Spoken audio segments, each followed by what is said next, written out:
everyone gathered here, and a warm welcome to the inaugural function of the 3-day International Conference on Research in Engineering, Science and Management, organized by Padre College of Engineering, Varna, Goa, and technically sponsored by the Soft Computing Research Society of India. Reverend Father Agnello Gomes, Director, PCCE, Dr. Mahesh Parappa, Principal, PCCE, Dr. Jagdish Chand Bansal, General Secretary of the Soft Computing Research Society of India, Dr. Amar Kishore, our guest of honor, Head of the Departments at PCCE, participants of the conference, faculty, staff and students. On behalf of PCCE, once again, a very warm welcome to each and every one of you. To begin with the inaugural function, I request Mr. Shailesh Khanolkar, Associate Professor, the ETC Department and the General Chair of the conference, to kindly escort the dignitaries to the dais.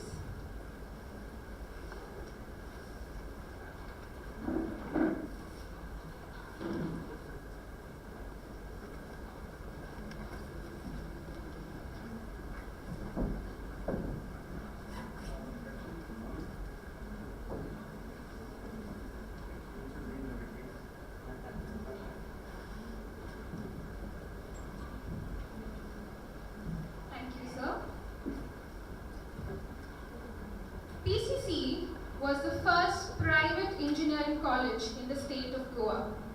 This year, PCCE completes 25 years of imparting knowledge to students through a continuous process of growing and learning. As a part of its Silver Jubilee celebrations, PCCE, in collaboration with Soft Computing Research Society of India, is proud to host the Congress on Research in Engineering, Science and Management. This conference aims to bring researchers, academicians, industry and government personnel to share and discuss the various aspects of engineering, science and management. This conference will witness multiple eminent keynote speakers from academia and industry from all over the world, along with the presentation of accepted peer-reviewed articles. Padre College of Engineering hopes that this will be the start of collaboration with the Soft Computing Research Society of India and many such conferences that will be held in the future. To convey our pleasure and happiness, I invite Ms. Priyanka, a student of the 3rd year Electronics and Telecommunication Engineering, to present a token of appreciation to the General Secretary of SCRS, Dr. Jagdish Bansal.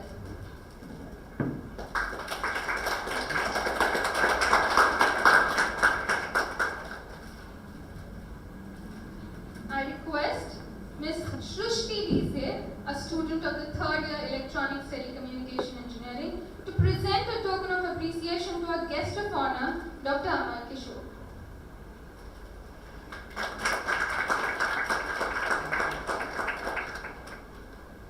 Thank you, students. Light and brightness has always been equated with positivity. To start off on an auspicious note, we will now have the lamp lighting ceremony along with a song of thanks. I now request the dignitaries to kindly come forward and light the auspicious lamps. And let us all seek blessings of wisdom, knowledge, light and peace.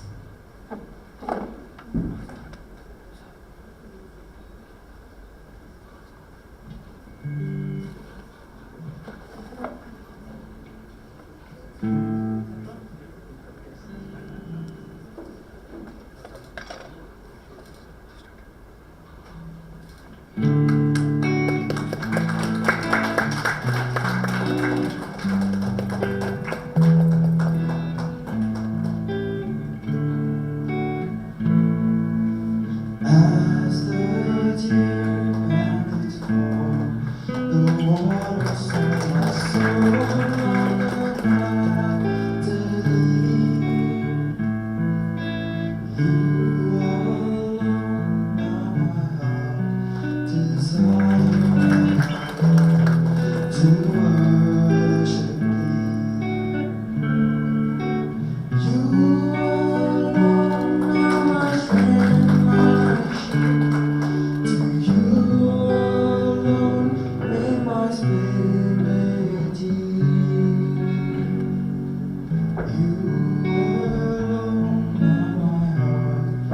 desire and I long to worship Thee.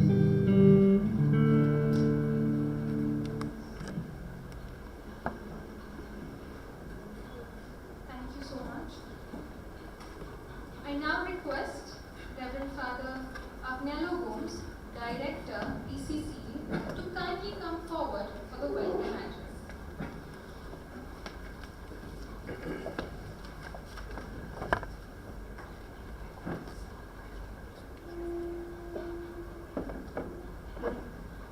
Dear Dr. Bansal, Dr. Kishore, Dr. Mahesh,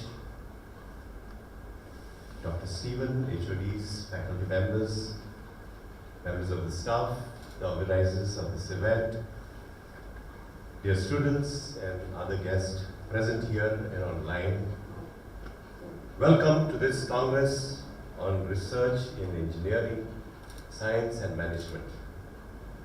This is one of the many events we are organizing this year to commemorate the 25th year of our college.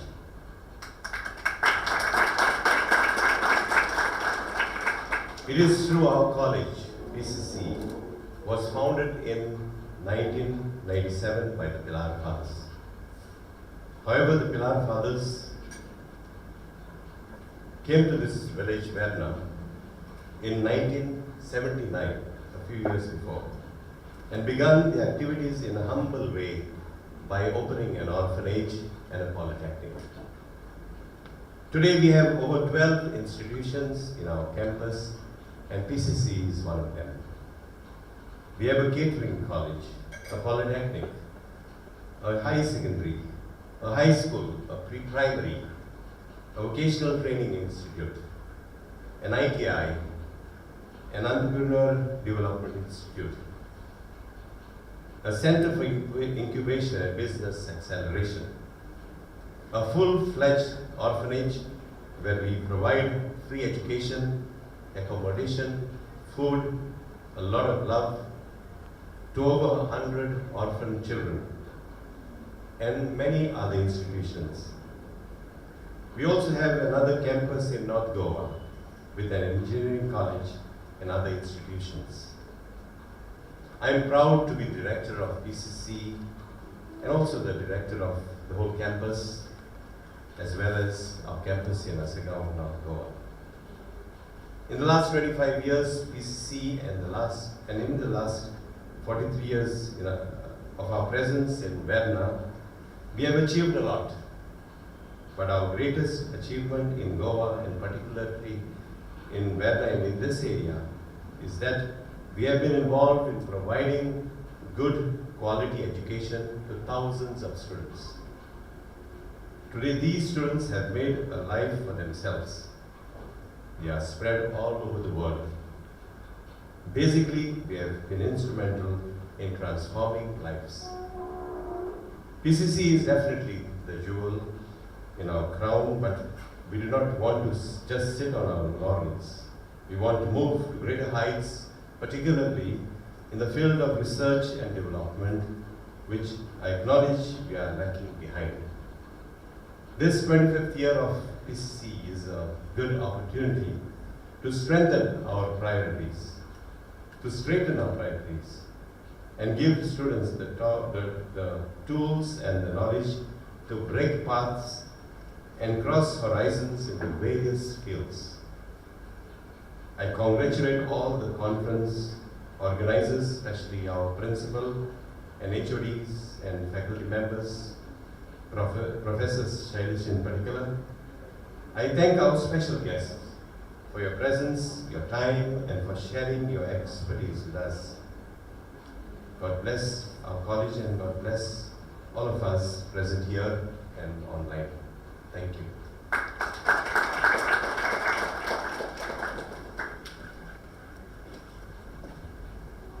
Thank you, Father. I now invite Mr. Shailesh Khanolkar, Associate Professor, ETC Department, and the General Chair for CRESM 2022 to kindly brief us about the conference.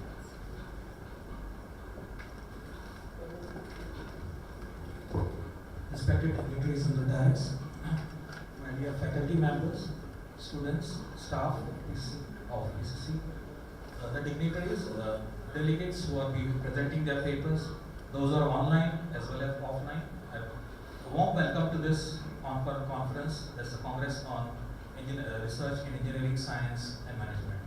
So the theme that we have chosen in collaboration with the soft computing is various soft computing techniques, and these are basically a group of computational techniques based on artificial intelligence as well as natural evolution.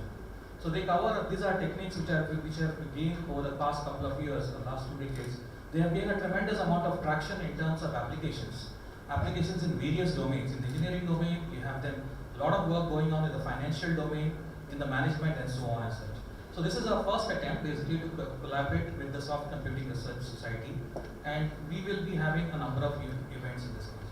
I would like to say that I am quite privileged in the sense that I have been reading Dr. Bansal's work for quite a while, and as well as Harish Sharma, their work, and I have extensively cited them in my work. And also Swagatam Das, I also have a kind of a connection with Dr. Swagatam Das, who is supposed to be the chief guest. He is arriving a little later, in the sense that he was the person who actually reviewed my papers. So these are things, and I have connections with, deep connections with them. And we do hope that we'll be conducting a number of conferences in the near future in collaboration with them in this area. So we have a number of speakers in this area today. So we'll have technical sessions today afternoon. We have a keynote, we have 2 keynote sessions regarding this particular topic. And we do hope that those amongst you who are researching in this particular domain, we have a number of people we have a number of researchers from the Soft Computing Research Society. We would encourage you to connect with them, collaborate with them. That is what conference is basically for, so that you connect and with various research, and we can start with your whatever the work that you plan to work on. And this particular domain is open to all. It's not a specific computer or something like that. It's open to electronics, it's open to mechanical engineers, civil engineers, and so on. It's generic techniques used for the purpose of solving problems, mostly which are computationally expensive and do not have a solution in polynomial or in real time. So we would encourage you to connect with us, and this is just the beginning. This is the first conference. We will be having a major conference somewhere in September also later. But welcome to this particular conference, and thank you very much. And I hope you'll get the best from this particular conference, from the speakers. Thank you very much.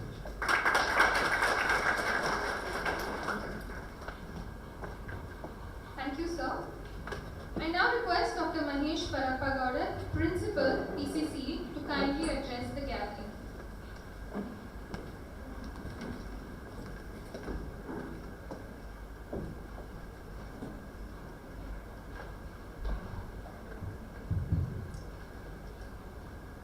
Very good morning, Honorable Director, Father Arnello Gomes, Chief Guest of today's function, Dr. Jagdish Bansal, who is the General Secretary of Soft Computing Research Society of India, our guest of honor, Dr. Amit, Organizing Secretary from PCC, Mr. Shailesh, my dear faculty members, the participants who are present physically here, and the participants who have joined online this Congress. So my greetings to all of you. We are pleased to announce the Padre Conceicao College of Engineering, in association with the Soft Computing Research Society of India, is organizing this first international conference on Congress on research in engineering, science and management. So already about our society, our director has talked. I'll be briefing because many of you are here for the first time. So I'll be briefing about our institute. So our institute is the first private engineering college in Goa.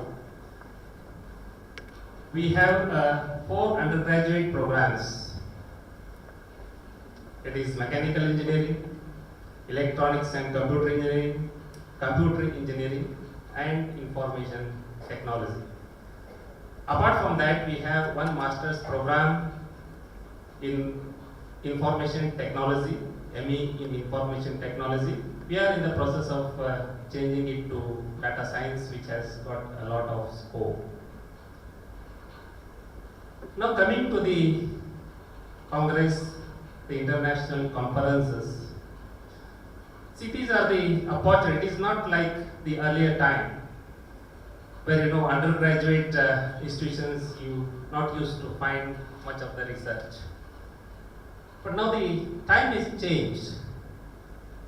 The research, now even undergraduate students, now they are accessible to research because the large number of students will find in the undergraduate programs. And research means it is the innovative thoughts which we are finding something new which will be useful to the society. So definitely when we engage these young minds, so definitely we'll have a large pool of innovative ideas. And definitely, so this will bring some good to the research work, so which will be useful to the society and the scientific community. Now this, the soft computing, so which has the two parts. One is the application, because as it is the interdisciplinary where which can be applied to all the engineering, services, manufacturing, even the defense. So many fields, almost all fields, you find application of this soft computing, the techniques of soft computing, as well as this soft computing, the development of the new algorithms. So which will the research in the development of the soft computing techniques. So of course more people will be addressing in the conferences.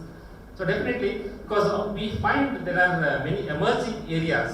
So the role of this soft computing is you will be finding increasing, because it has got the very good the results, and many of the researchers across the globes, they are involved in doing the research using these soft computing techniques. So hence this soft computing, the society is playing a great role. So we are pleased to have this soft computing, the Association of Soft Computing, the Research Association Society with us, and in future we will be organizing more and more the international conferences and bringing many of the researchers, because it is the forum where many of the participants, they can exchange their ideas and they can take the new dimensions to their research. So I don't want to take much of the time on this occasion. I wish all the best for the organizers and this international congress. Thank you very much.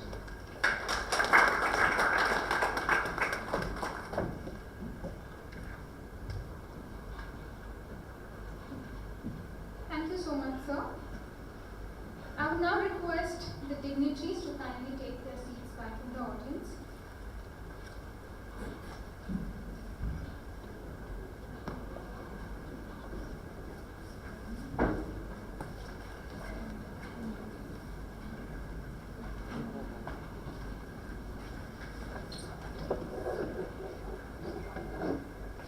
It is my pleasure, indeed, to introduce to you all the General Secretary of the Soft Computing Research Society of India, Dr. Jagdish Chand Bansal.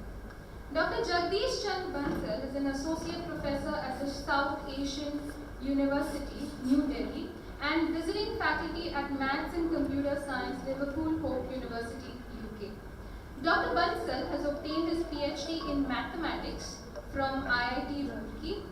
Before joining the South Asian University, New Delhi, Dr. Bansal has worked as an assistant professor at ADV, Indian Institute of Information Technology and Management, Gwalior and BITS, Pillar. Dr. Bansal is the editor-in-chief of the journal Methods X, published by Elsevier, and also the series editor of the book Algorithms for Intelligent Systems and Studies in Autonomic, Data-Driven and Industrial Computing, published by Springer. Dr. Bansal is also the editor International Journal of Swarm Intelligence, published by Indoscience, and Associate Editor of Engineering Applications of AI and Array, published by Elsevier.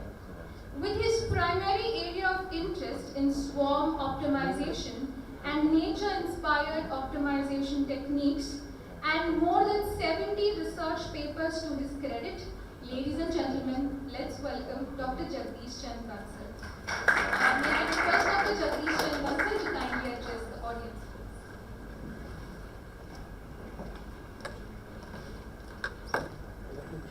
Thank you so much for the nice introduction. Father, Director of the Institute, PCCE, Principal Sir, Dr. Salish, the Organizing Secretary of the conference, my colleague, Dr. Mukesh Saraswat, Dr. Harish Sharma, Dr. Amar Keshore, Dr. Sundar Purohit. First of all, thank you so much for organizing this conference in association with Soft Computing Research Society and giving the space to this. I was not aware, sir, that this is the first private engineering college of the Goa to give this reputed and one of the oldest engineering institute of the city. Thank you so much for this opportunity. And on behalf of Soft Computing Research Society, I assure you that we will try our best to maintain the top quality of the research papers, publications throughout our association.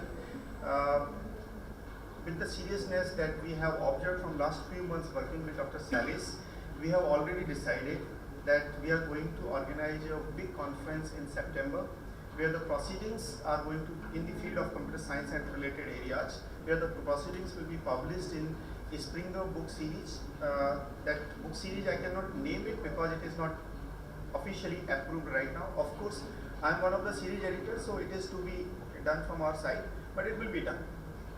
So it will be, the proceedings will be this Springer. Talking about the Soft Computing Research Society, it was established in 2013. I am the founder, general secretary of the society. The founder president is Professor Kusumdi, who is the full professor at IIT Roorkee, and I am a proud student of him. I am a proud PhD student of her.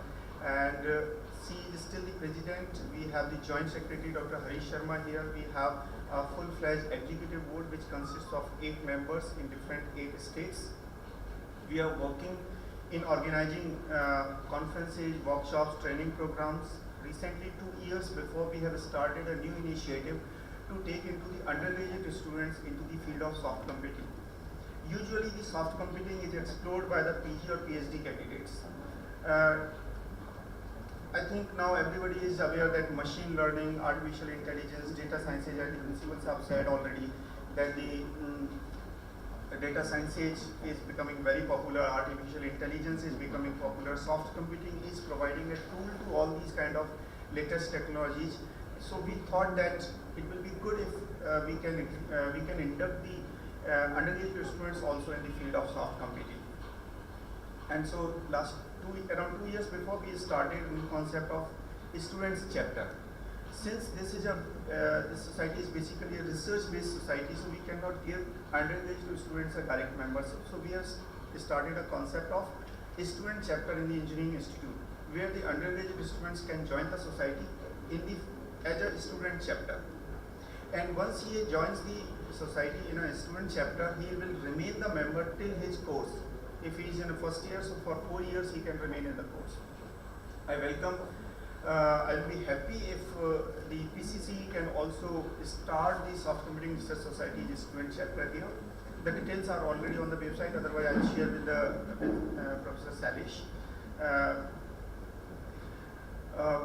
Simultaneously, we also fund the students for their travel to attend the conferences. We also fund the Engineering Institute or other universities to organize the conferences. Of course, there are certain conditions that there should be 1 or 2 members of the society in the particular institute who are asking for the funding. We also organize in collaboration with these kind of events in different engineering institutes. Right now, around around 17 conferences are going on in, per year within the society, which are association with other engineering institute, and there are 12 other events which are technically sponsored by the society. With more than 4,000 active members in the society, we are one of the highest growing society in the field of computer science related areas.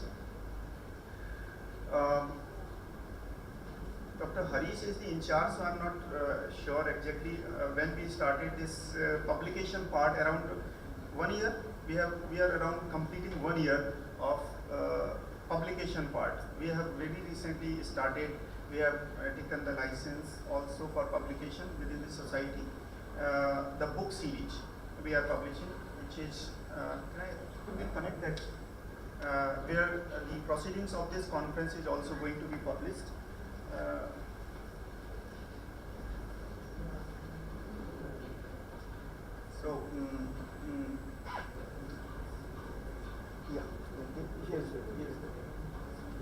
Here's this Computing and Intelligent Systems is the book series. Of course, this is the first book series we have started. As soon as we get some good editors, we will start new other series also. Right now we have this one series in our publication. We have also planned to start one journal in the society. It's a long-term project, but we will start very soon, and we'll give good news. Hope by September, when we will start the new conference with you people, then we can have a journal also, and we can get published some good papers from the conference in the journal also. That's all from my side. Thank you again, all the audience, all the students who are attending this conference, all the participants from the PCC or from outside, online candidates. Thank you so much for attending this inauguration event. Thank you.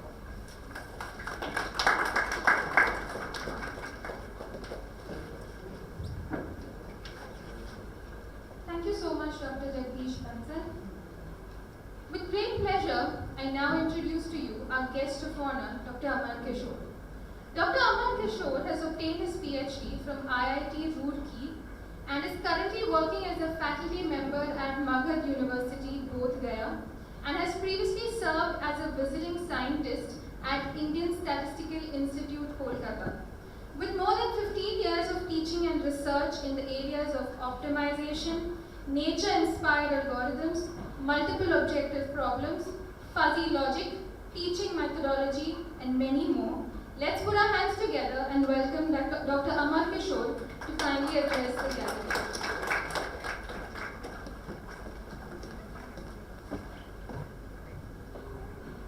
Good morning, and great thank you for inviting me to be part of this marvelous experience of amalgamation of science, engineering and management.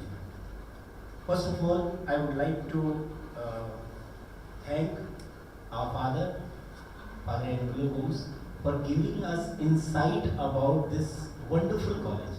Thank you, sir, because I am first time to this place, and I was just amazed, like Dr. Bansal, to know that this is the oldest college of Goa, right? Am I right, sir?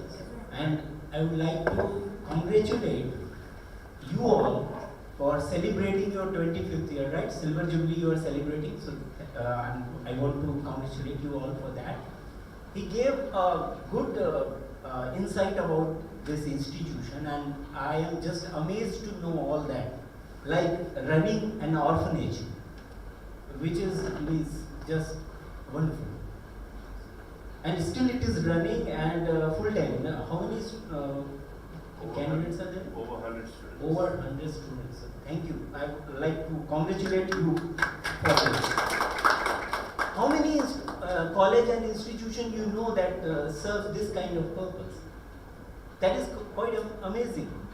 Dr. Bansal, would you agree that we have visited so many engineering colleges and university, we are all working, and how many universities and colleges are having such initiatives? So I would like to congratulate once again, sir. And I would also want to thank Dr. Mahesh Parapagoda sir, if I am pronouncing it right. He has given this opportunity and he has worked with Professor Shailesh so that we could organize this, right? The SCRS people could organize this, so for your kind cooperation and giving us this opportunity so that visit this amazing place. And you have also given a great insight about the soft computing application. So you have told almost 20% what I should have done in my speech. Okay, and talking about this SCRS, you have the backbone of SCRS here, and one of the founder member of SCRS, though initiated by Professor Kusumdeep ma'am and Dr. Bansal together in 2013, right sir? In 2013, and since its inception, it is like growing leaps and bounds. Dr. Bansal and ma'am started, and I am associated with Dr. Bansal since my PhD days, as we both were in the same institution, and he was having vision from the starting that he has to do something different from all others, and he is exactly doing what he has thought. 15 years back, he has got this kind of vision that I would do something like this. Within 10 years I will be here, within 15 years I will be here, and I want to wish him luck that whatever he thinks is good for all, and he should think more and do more, dream more. Thank you, sir. And we have our Joint Secretary, Dr. Harish, who has worked day and night along with Dr. Mukesh Saraswat, and we have Dr. Sandeep Kumar as well. You all are behind SCRS, those who have worked for this conference in particular. Okay? And talking about SCRS, one more thing is that times are changing. We have seen pre-COVID and post-COVID time. During COVID times, SCRS organized a lots of online workshops. I was kind of speaker of for few of them, right? So we had kind of having 7 days to 5 days full workshops on soft computing. Lots of techniques were introduced. Swagatam sir was also in one of the training programs. So it is kind of changing with time. During pre-COVID, it was organizing lots of offline conferences. SOCCROSS. Every year SCRS organized SOCCROSS, right? During COVID, they went online completely. Now, it's a hybrid time. We cannot say that we are dealing post-COVID times. Still we are wearing masks, still we are maintaining social distancing. So this is kind of hybrid thing. Some of the participants are giving online presentation, some of you are giving offline presentation. So it's hybrid, and I wish very soon we are going to have full offline conference, as sir was saying, during September, right sir? So I would be happy to be again here. And I have been told that there are more than 25 participants here for this conference, and more than 12 people are going to present on offline here, and rest are online. Am I right, sir? Shailesh sir, right? So I want to wish you all very good luck for your presentation. Let's learn more, let's explore more. Soft computing has got lots of applications and lots of dimension, and very rightly this theme that we are joining everything through soft computing, engineering, science, management. So just my greetings to you all, and thank you very much. Thank you very much. Thank you.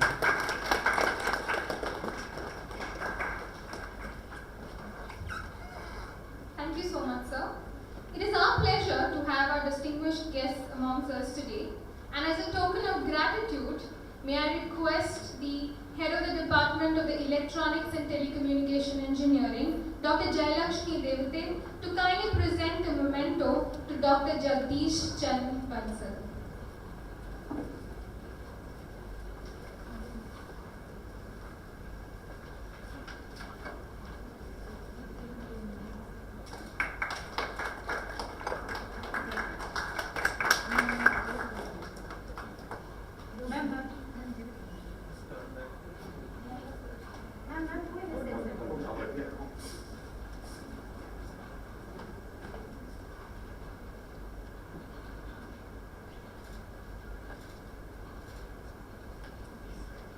Thank you, ma'am. Thank you, sir. May I request the Head of the Department of the Mechanical Engineering, Dr. Geeta Lakshmi, to kindly present a memento to Dr. Amar Kishore.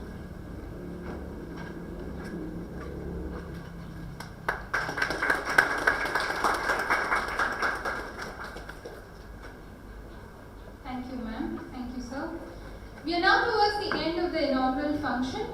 I would like to invite Dr. Joe Kurian, Associate Professor from the Department of Mechanical Engineering, PCC, to kindly propose the vote of thanks.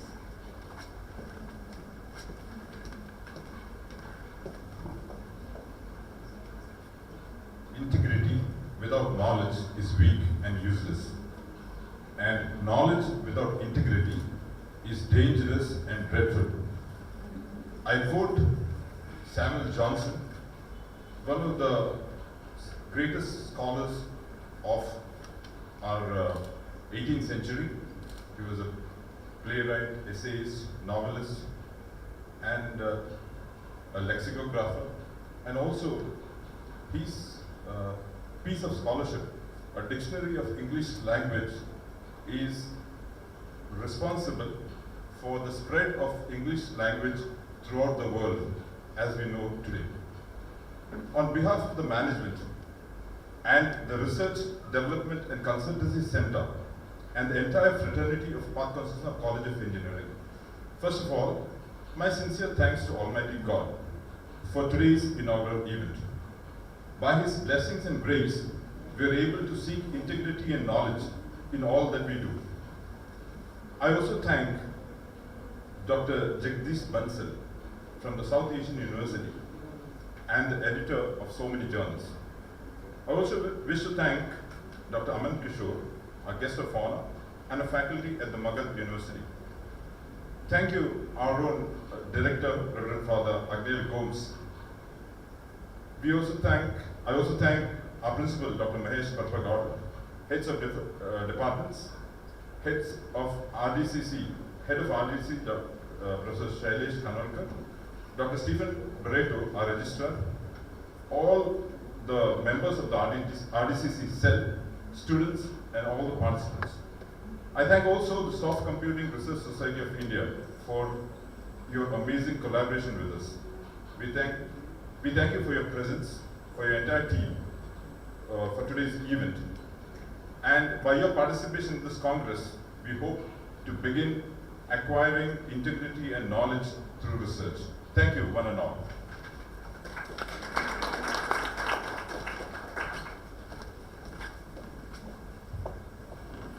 Thank you, sir.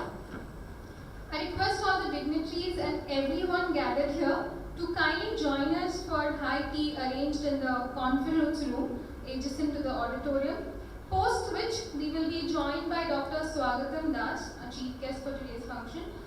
We will have two keynote speakers, Dr. Amit Kishore and Dr. Swagatam Das. So, requesting everyone to assemble back at 12:10, sir. Yes, yes, sure. So, may I request the dignitaries and the head of the departments to kindly wait back for the group photo. The others can please proceed for high tea. Thank you so much. Let's assemble back at 12:10 p.m. Thank you.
नहीं message ही आया खाली message मैं दोबारा भेज रहा हूँ नहीं आया खाली मैसेज आया एडिट ही आया आप देखिए यार ये तो पहले से था ये ग्रुप नया बनाया बता रेसिंग का ग्रुप वाला वो तो ग्रुप बने हुआ है हाँ मैं तो वो ये ranger allowed after last date का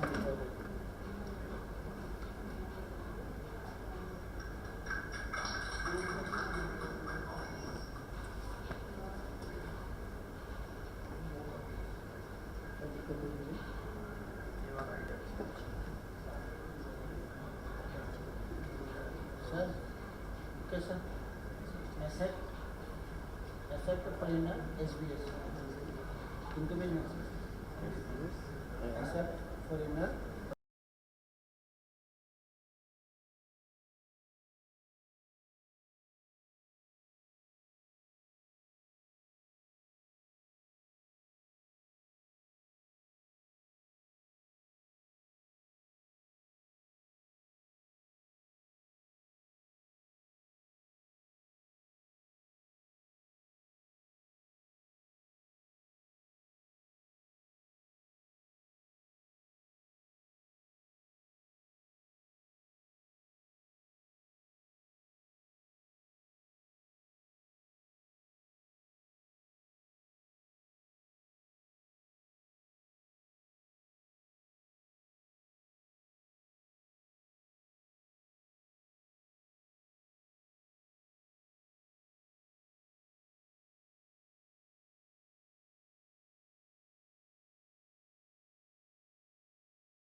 come in front.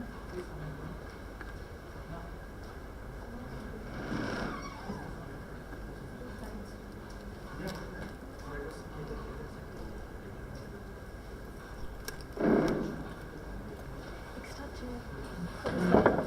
For the slides.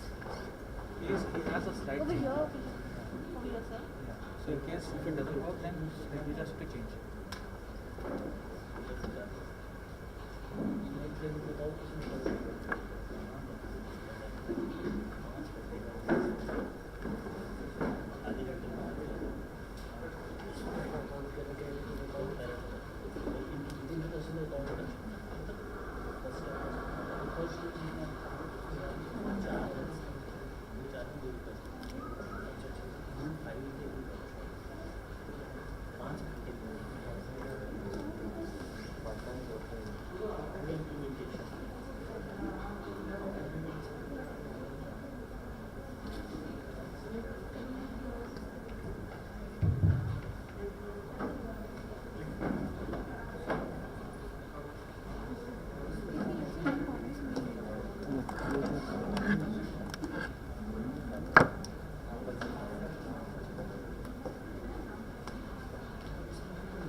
Good afternoon, everyone. We will begin with our keynote speaker, Dr. Amar Kishore. I request Dr. Amar Kishore to kindly come forward and deliver the keynote. Thank you. Thank you very much. Welcome again. I'm not sure whether how many of you are aware of this multi-objective optimization. You all are working in nature-inspired optimization techniques. So mostly people used to work in single-objective optimization. May I know how many of you belong to multi-objective or are aware of this term multi-objective optimization? Obviously. Others? No. So it would be a better starting point if you know multi-objective optimization. And there is a reason why I have chosen this topic, because I have lots of research areas, but I have intentionally selected this topic because whether you are from engineering or science or management, doesn't matter, you can implement this concept everywhere. It's a very general concept and it has got mathematical aspects as well as engineering aspects. But it has got the basic idea from management or economics. So everything is there, and it would be better if you can learn this concept and then you can grow on your own. So since it's a 30-minute talk, so I cannot go deep down to this topic, but I don't want to just give you the technical jargons here. I want you to make this point multi-objective optimization very clear in your mind. Okay, so that's my intention. And let's start. I don't think that you need this. Optimization you all know, right? If someone wants me to explain anything, in between you can raise your hands and I can explain. Otherwise, I will be skipping lots of slides, right? Okay, it's very simple. Whenever you want to optimize, what you do? You formulate, right?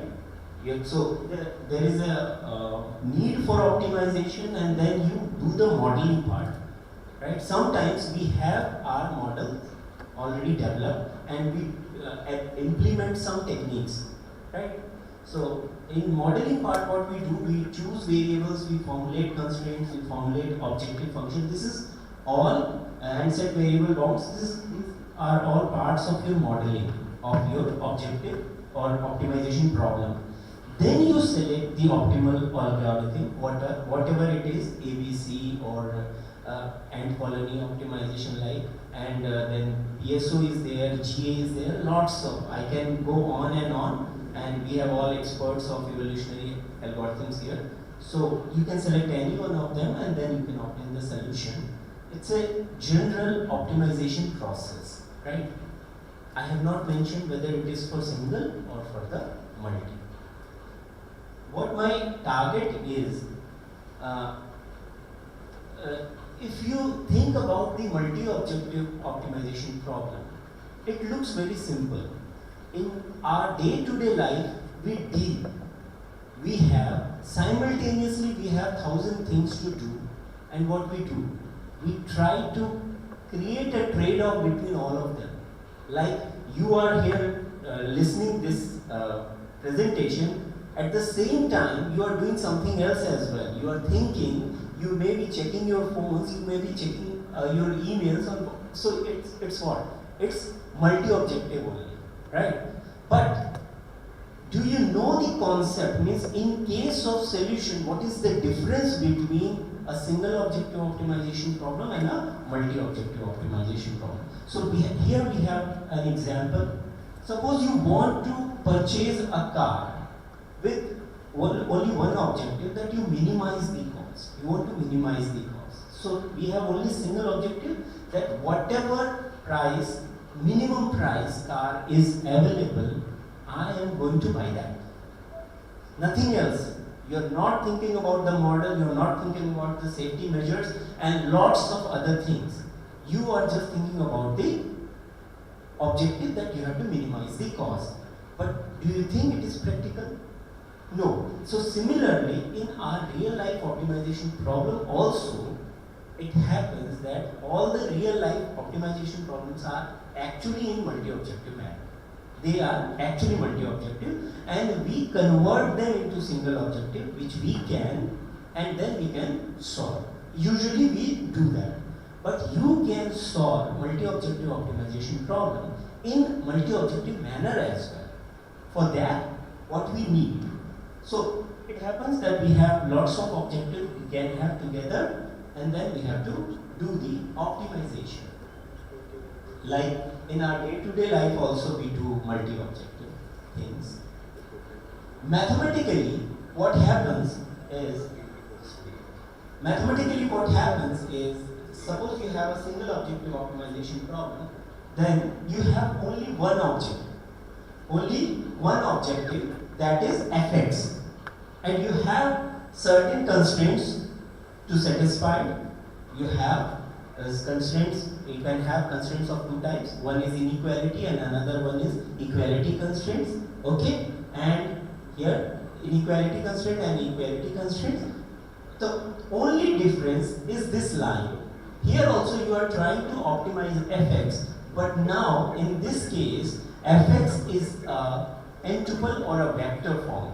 So you have lots of things together. K objectives are there and you have to optimize them. Means some may have to minimize while others may have to maximize all together. So this is the basic difference between the single objective optimization and multi-objective optimization mathematically. Okay? We have lots of cases of multi-objective optimization.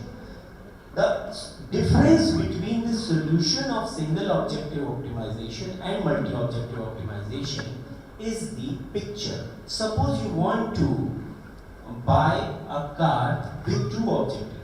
Suppose you have two objectives. One, you want to minimize the price, the first objective initially, and now you want to maximize the safety as well. Now you have two objectives. Can you tell me what will be the number of solutions over there? Suppose you visit a place, a showroom, and you have these two objectives in your mind, then how many solutions you can have? Zero? You want to maximize the what? You want to minimize the cost, but you want to maximize the safety. Now, how many solutions will you get? Can you answer? It's a simple question. Suppose you want to purchase a car and you have two objectives in your mind. How many options you will get? Is it 0 or is it 10, 100? Exactly. Ideally you can have infinite, right? But that is not possible practically. So definitely multiple, right? As I was saying, you will have multiple solutions out of which you can select one. Okay. So this is the basic difference between single and multi-objective optimization problem. In single objective optimization problem, your solution is single. There can be multiple optima as you might be working, but all optima should be, value of all the optima will be same in the case of multiple optima as well. But the global optima is going to be one. But here, your global optima can be multiple, should be multiple, and out of which one to select? That is your choice, and your choice is dependent upon your preference. So you cannot force someone to go towards the price more and go towards the safety less. It's your choice. If you are tight on your budget, you will prefer a less expensive car with not more safety measures. But if you are ready to pay, then you should go. So how can I say that you are wrong or I am right? So both are solutions and both are optimal solutions. So ideally, so the basic difference between single objective optimization solution and multi-objective optimization solution is the nature of the solution. In one case, you are getting a single point. In the other case, you are getting infinite number of points ideally. Right? And those infinite number of points lie on a line, and that line has a name. Those infinite number of points has a name. What that name is? Pareto optimal solution, as you can see. The solution of trade-off is known as, I will explain what is Pareto optimal through an example. Okay? And also, it has got another name called non-dominated set of solutions. All are same. Okay? Pareto optimal solutions or non-dominated solutions or trade-off solutions. These three are same. As you can see, the thing that I was trying to explain, this is the case of single objective optimization, the solution of single objective optimization with multiple optima. But all the values of optimas are same. Okay? Values are same. You have multiple optima, but all are same. Here, you want to minimize the price but maximize the luxury. Okay? So you are getting a line. This line is known as Pareto optimal curve or Pareto optimal line, the line on which all the Pareto optimal solution or non-dominated solutions do exist. Okay, and all these points are also solution. You can have a car with some price tag and luxury. Suppose something is here. So in that at the same price you are getting a less luxurious car than A. Would you go for this car? Would you go for this car? If at the same cost you are getting a more luxurious car, why would you go for this one? So in between here, if you have a solution, that is a solution, but not the suitable one. Am I right? Am I clear what I want to? Are you getting the point that I want to explain? If not, you can raise your hands, you can ask question in between. Okay. If you are not clear here, let's take a practical example.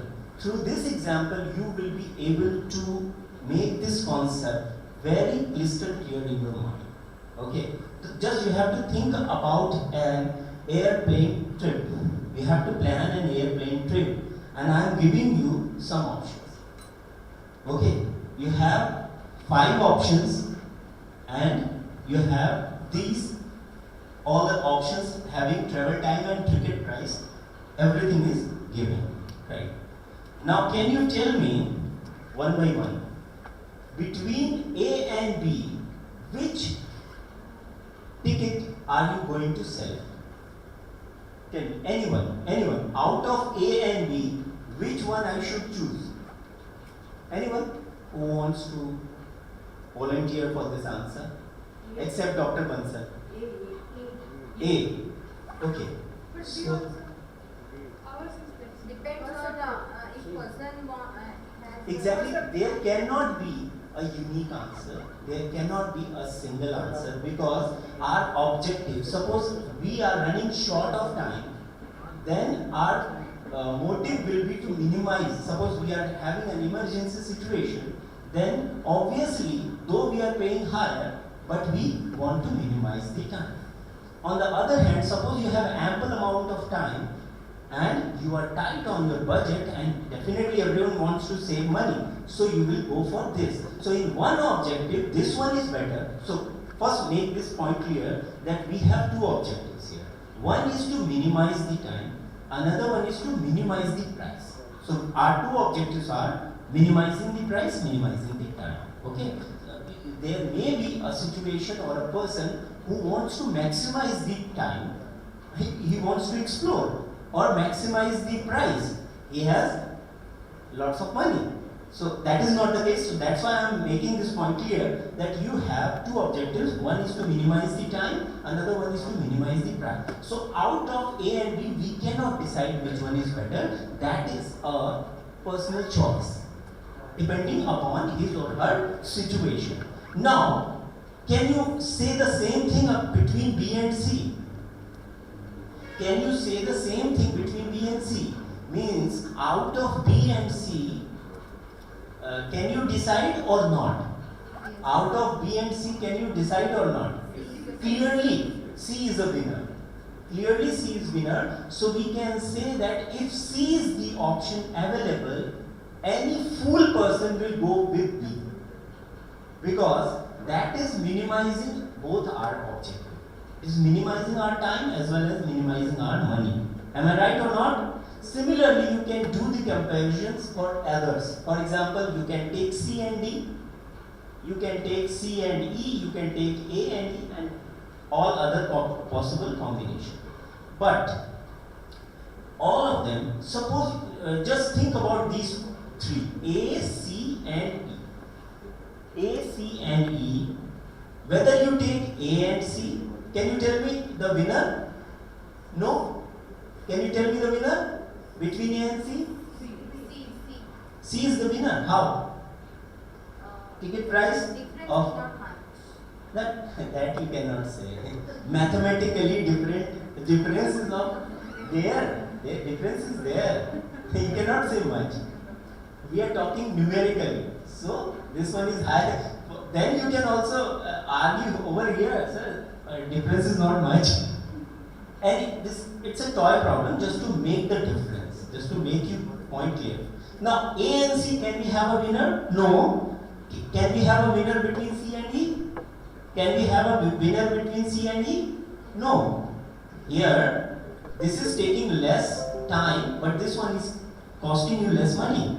So, but you take B or take D and compare with anyone, you will find that B and D are dominated by some other point. But A, C and E are not dominated. Means we cannot have a clear-cut winner whenever we take A, C and E with any point. You take A with C, again you will not get winner. C, E, you will not get winner. But if you take B and D and these points, then you will find that B and D are not winners. They are losers for some of the points. Am I right? So there are two categories of points. One is A, C and E, which are not dominated by any other points, and B and D, this is the second category, which are dominated by some of the points. I am not saying dominated by all the points. I am saying dominated by some of the points. For example, you can find suppose you have D and E, right? So E is definitely dominating D. Am I right or no? Right? Clear? So this example is clear to you. Can I plot this example? Can I plot this? Go on and plot this example. Okay? The comparison is already done. This is the graph. I have plotted those points. Now, much clearer picture is this. You can see A, C and E, and we have B and D over here. You have to minimize both the objectives. So ideally what should be the point? Suppose you want to minimize the time and you want to minimize the money. Ideal solution should be what? You should get teleprompted to any place, so it should take 0 seconds and it should cost you $0. So ideal point is somewhere here. Am I right or not? Which is impossible to achieve, right? But we are trying to go towards this point as closer as possible. Am I right? But you end up getting here. A, C and E. These 3 points are much closer to this ideal point. Okay? And they form a line. They form a curve. And that curve is known as Pareto optimal curve, or solution of non-dominated solutions. And B and D definitely are options. You can go buy those tickets as well. So they are solutions, but they are inferior solutions or dominated solutions. Am I right or not? Now the terminologies are clear or not? Now you know the Pareto optimal curve, you know Pareto optimal solution, you know non-dominated solution as well. If you have any questions up to this point, you can ask. I am trying to explain you the very simple concept of multi-objective, which is not popular, but it should be. Suppose you are working in single objective problems, definitely you deal constraints. Most of the time what we do, we convert our objective into constraints to convert it into single objective optimization problem. Actually those constraints are objectives, but this is we cannot solve it in multi-objective manner, so that's why we convert. Am I right or not? So why to limit ourselves? If we can go multi-objective, you should, right? So now at this point is clear. I have written 2 numbers here, 20 and 80, right? So as you can see, which area is larger? This area is much larger, so you are getting infinite number of solutions over here. You can have, and on this line, obviously you will have less number of points, less number of solutions, though the ideal number of points on this line are going to be infinite. Am I right? But practically you will get multiple, as sir said. So, but on this line, here you are getting a line, but here you have an area. So infinite number of solutions are also there. You can easily guess which one is lesser. On the line, on the verge, you will get less number of solutions. Am I right or not? And within the under that curve, under that verge, under that curve, you will get more number of solutions. And this is known as a rule called Pareto principle. Why we have got the name Pareto optimal curve? Because of this rule, 80-20 rules. We know that 80-20 rule, right? You can experience that 80% of the work is being done by 20% of the people. They say, you can argue, sir, why it is 80-20 and why not 90-10? So just to tell you the basic concept that vitals are few and trivials are many. 80-20 is just a rule given by Wilfredo Pareto, and this multiple Pareto optimal solution just represent that concept, that we have 80% solution, but those are waste. Only the points on the verge of the area are known as essential or meaningful solutions. Am I right? Up to this point, am I clear or not? I just wanted to make this point clear. In this short speech, I cannot deliver more, right? Are we running out of time, sir? Can I move on? Yes, sir. Sir, this 80% is which exactly has 80%? This area, sir. This area. Under B and B? Yeah. Above this curve. Above this curve. Or see the area in which B and D belongs to. Suppose you have a point here, some point F. That is also a solution. Suppose here you have a point, that is also a solution. So in this case, you can have a larger area over here having lots of solutions, and those solutions are feasible but not suitable. So the solution, 20% pertains to the curve? On the line. On the line. Not below the edge. Not if you can get as much as closer. So ideally you should be here. You should not get the line, but that is not possible. That's why you always get a curve. Are you getting the point? And this situation will be reversed. Suppose you want to maximize these two objectives. Then ideal point will be what? Both the objectives should be infinite. So ideal point should be here. So our objective, multiple optimal curve, should be trying to reach this point. And in that case, our curve will be something like this. I'm going to give you the picture also. I'm going to show you the picture. Let me show you the picture. Here.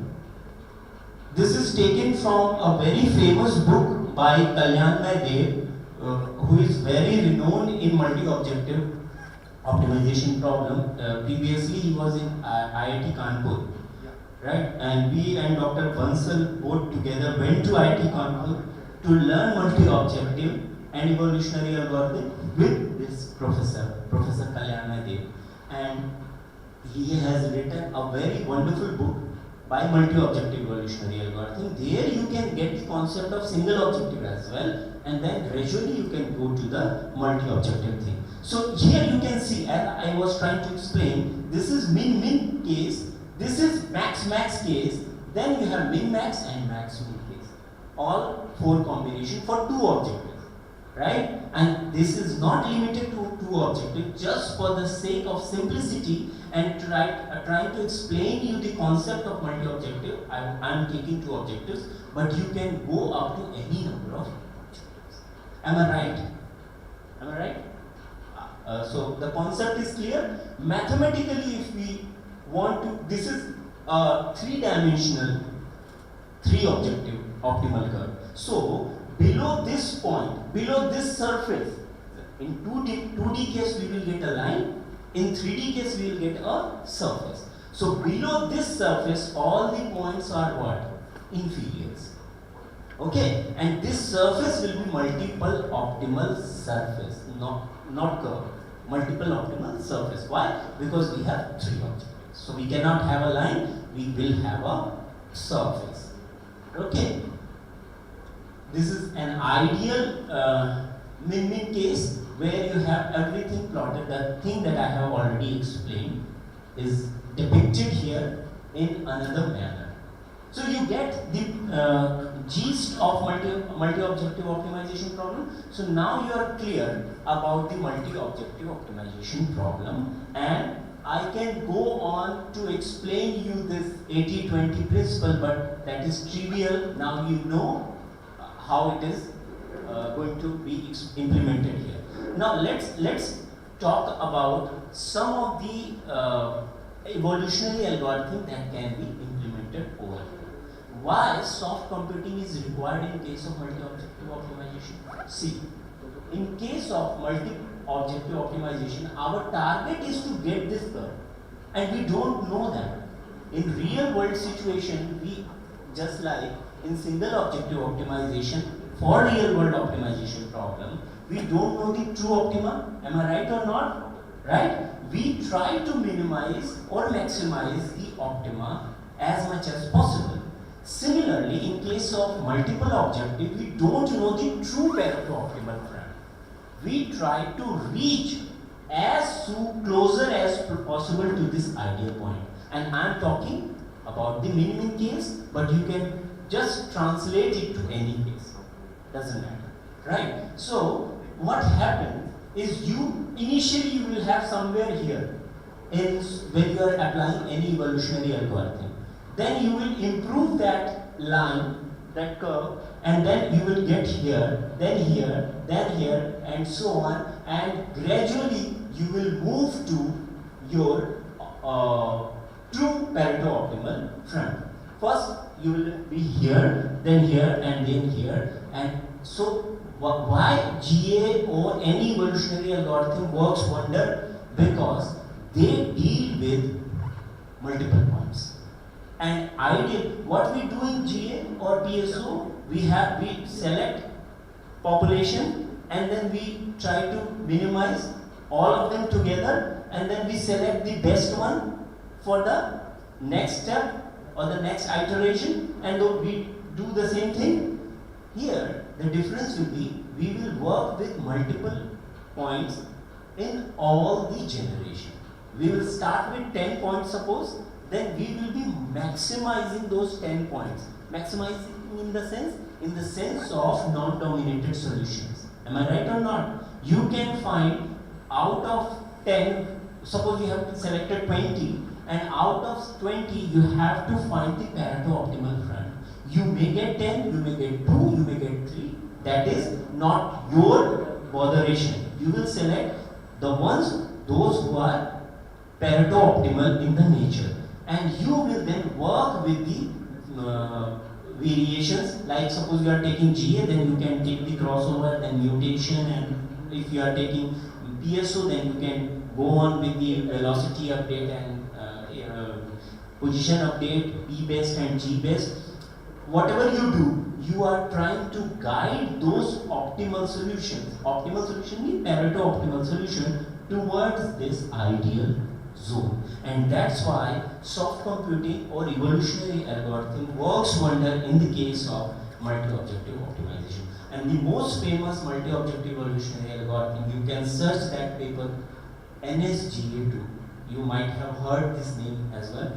Was proposed by Professor Kalyanmay Dev only. One of the highest cited paper in the world right now. Am I right, sir? Okay, so you can search that paper.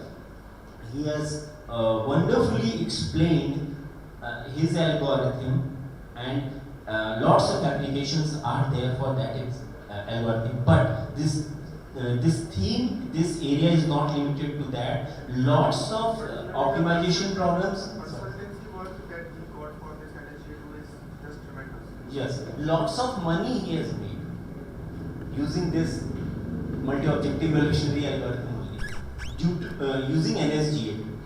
Okay, so you suppose Dr. Harish is there. Harish sir is working on lots of evolutionary algorithms. And you all can try to develop the multi-objective version of those algorithms. Suppose you have gravitational search, then you can go for the multi-objective gravitational search. That will be a good work. Just for the example. So whatever area you are working, you can have application of this multi-objective optimization problem. And if you want to go deeper, if you are interested, I'm not forcing. If you are interested, then Soft Computing Research Society has already organized lots of workshops on multi-objective optimization problem, and I can share those slides of 5 days. I can share those slides, and you can feel free to contact me if you want to clarify anything in between. Okay, so I will be sharing those 5 slides. It's a 5-hour course. I cannot finish within 30 or 40 minutes. But I would be happy if you are all clear about the multi-objective type of solution. Huge difference between the solution in case of single and a multi-objective problem. Am I right? Do you have any question? Then you can ask, otherwise I can stop. If you have any questions or doubt, you can ask. Anything. There are only 2 cases possible. You got everything, you got nothing. Let's decide. Yes. So, what if we have lot of objectives, not 2? You cannot plot them, but you can optimize them. Only the problem is with visualization. Only the problem is with visualization. We can see only up to 3D, so you can visualize in case of 3D, but you can have parallel objective lines and you can draw the lines. Suppose you have 6 objectives, so 6 lines you have drawn, and now you can join the points over those lines. All these methods have been explained in that calendar day books. So is it okay if the methods which deals with more than 2 objectives are equally efficient as the methods as the NSG2 efficient for 2 objectives? Yes, this is ongoing work, what we have asked, sir. Already we have NSGA 3. Okay, so algorithms are not sure shot. They keep on improving, and that's why we are working. So lots of algorithms are there after NSGA2 and they are consistently being developed. So but we, usually, like I was discussing 2-3 days before that also, that the goal form optimization problem is 12 objective optimization. So 12 objectives are there. right. And in that case, the problem has become so difficult that we could not solve actually. And of course, we applied the NSGA2, but then we reduced these 12 objectives to 2 objectives. And in that reduction process, we have compromised so many things.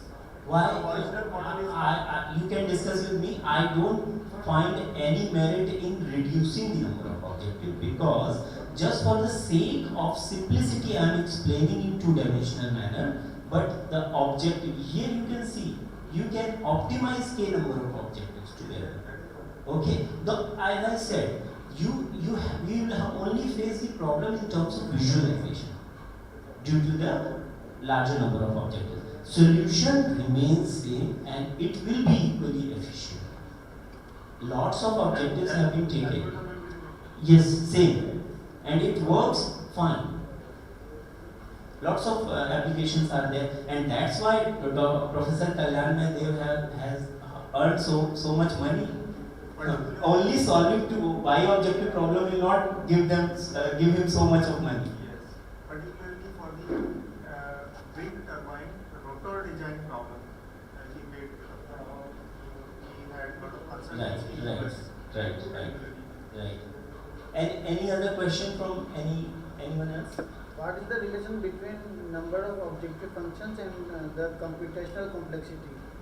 Every order of n square is there here in this NSGA2 case, and all other optimization algorithms. Here n is the number of objective functions. Number of objective functions. Right. Okay. So that's why the 12 objective functions are taking too much time. Yes. That's why it is getting complex. For those form actually we need the real time. We need almost real time. Now the problem is real time and not the solution. Right. The problem is getting the real time. That's why I was asking about efficiency. So the problem, that definitely there will be a problem. So real time solution will be problem, but not the solution in terms of multi-objective optimization problem. It will take time, definitely. The complexity increases and obviously it will take time. Anything else? And how can we, what are the different ways by which we can reduce the computational complexity in multi-objective optimization? You can apply, the way we are taking the Pareto optimal solution is the main difference. Okay, so you can apply fast non-dominated sorting. You can develop your own non-dominated sorting way. Okay, so in that case, that way you can, lots of algorithms are there, those who have worked in this area. So if the complexity can be reduced with by n square also, as compared to n square? I have not seen any paper as such, but they have tried. Even Kalyan Dev has applied his two versions. One is non-dominated sorting, another one is fast non-dominated sorting, which reduces, but not up to that mark. But definitely it reduces the time complexity. What about Cresm multi-objective optimization? You can have, there are versions. There are definitely. Just like in case of single objective, you can have parallel processing here as well. No problem. Yes. What losses can we observe if we convert multi-objective into a single objective, or we reduce the number? No losses, only gains. Losses are there when you convert in constraint. When you are taking, suppose you have an objective x square plus 2 and there is a condition that it should be less than or equal to 4. So you just don't take 4, you take objective as x square plus 2 minus 4. Okay, and just minimize this. Obviously you will get infinite number of solutions out of which you can take any. So no losses. Anything else? Yes. How do you analyze convergence? How do you? Sorry? The convergence of the solution. This kind of multi-objective. No convergence has been proved. Right? So it has not been proved. It has not been proved. Asymptotic convergence, like in case of GAs, we have similarly it goes for here as well. So it cannot guarantee convergence. No, convergence is guaranteed, but convergence to the true optima is not guaranteed. That's why. Exactly, that is the point. No, you will get solution, but whether you will achieve the true optimal front or not, that is not being guaranteed. It depends upon the problem, and that's why lots of money has been invested, because you are not aware of the true optimal solution. Suppose you have achieved a solution and you are bettering it, obviously you are better. So you can say that I am getting better solution than the previous one. So it does not guarantee the convergence, unfortunately, but that is the case with almost every algorithm. You have, at max you can have your asymptotic convergence under certain conditions. In general, you cannot guarantee the convergence. Not possible. Can we apply the fuzzy logic in this multi? Lots of variations are there. Fuzzy is being implemented everywhere. What is fuzzy? Can anyone explain fuzzy in a single line? Whatever is not determined. Vague statements. I'll give you the simplest example of fuzzy. Suppose you are in this room. So you are part of this set. So your membership function is 1. Suppose you are out of this room. Your membership function is 0. And now suppose I am entering this room like this, and some of the portion of my finger is inside the room. Will you say I am in or out? Large amount of portion of my body is outside this room, but some of the portion is inside. Can you say I am in or out? Just answer this. You cannot. You cannot. Right? You can say with some degree that you are 2% inside. You are 10% inside, and so on. So there comes membership function. So if membership function is 1, you are completely inside the set. If your membership function is 0, you are completely outside the set, and in between you are inside or outside by that degree of membership. Am I right or not? So anywhere you get crisp thing, fuzzy people, what do they do? They implement fuzzy. They incorporate fuzzy logic over there. So lots of variations are already there using fuzzy, but for the sake of publication, you can do so many things.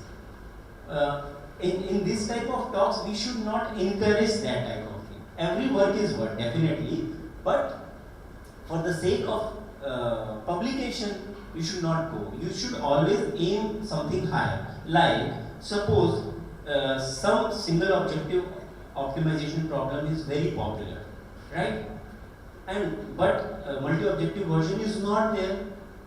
You should go for that. That's why means you can say my personal biasness, but I find that more appropriate rather than in applying fuzzy everywhere. You have fuzzy version of almost all the concept. You write a concept and then you just write fuzzy before that. You will get thousands of papers. Right? Okay. Anything else? I have something. Yes, sir, please. Excellent. Thank you, sir. Thank you. Thank you so much for the nice lecture. And we forgot the time actually.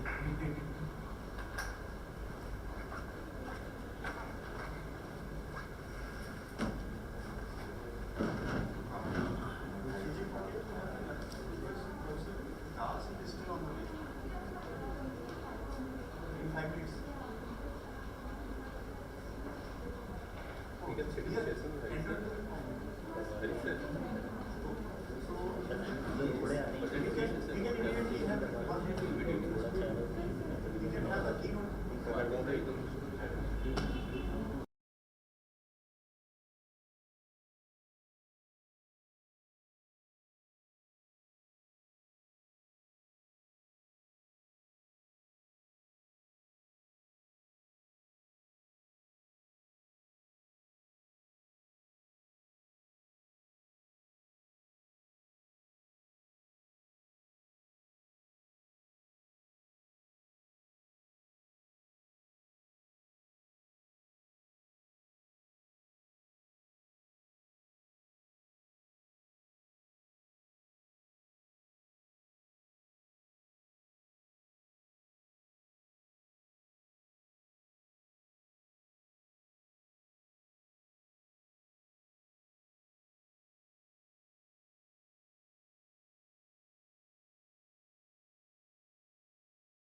Good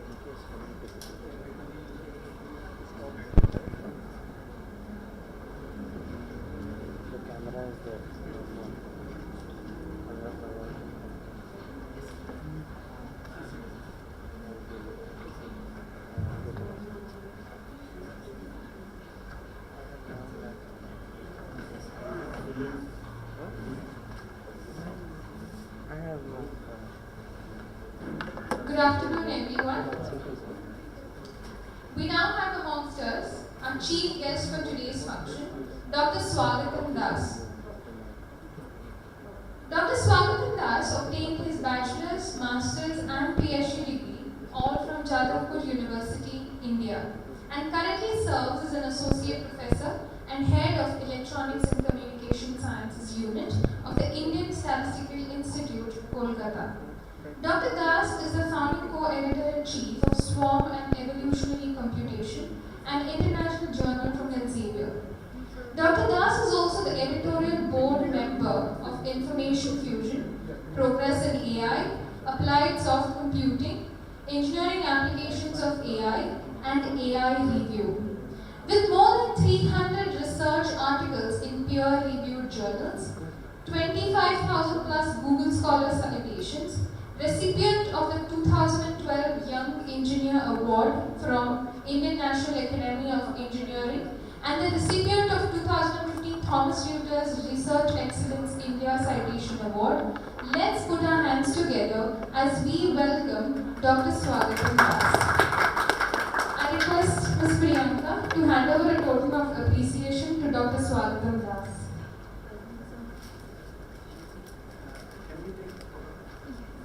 So can we have a photograph, please?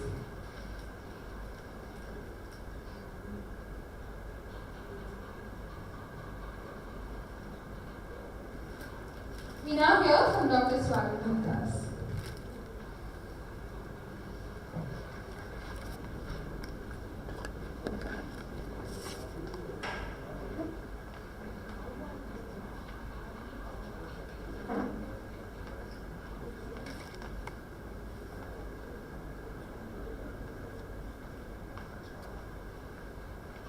Very good afternoon.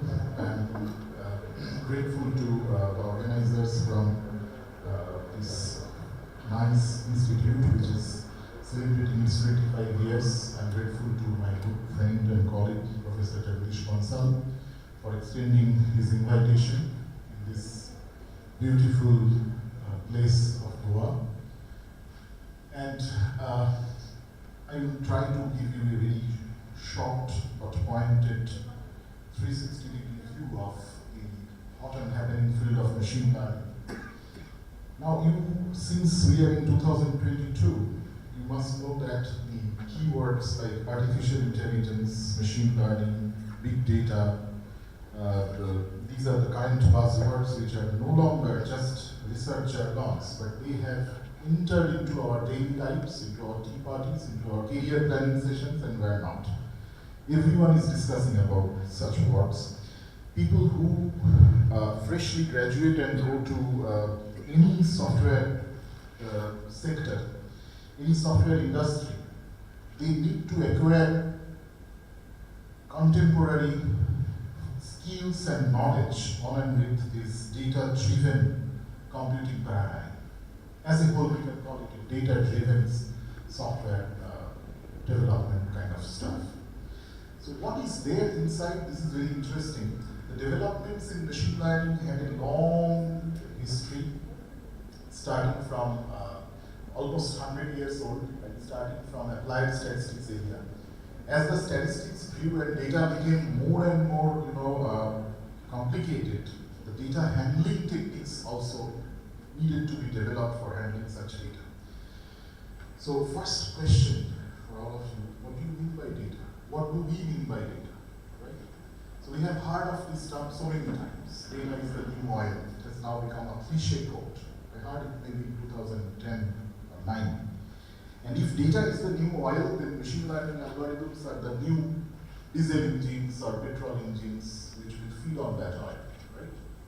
What is data? Anything and everything around us which we can abstractly represent, store and process by the computer in terms of certain numbers sitting together, in terms of actually ultimately bits and bytes that qualify as data.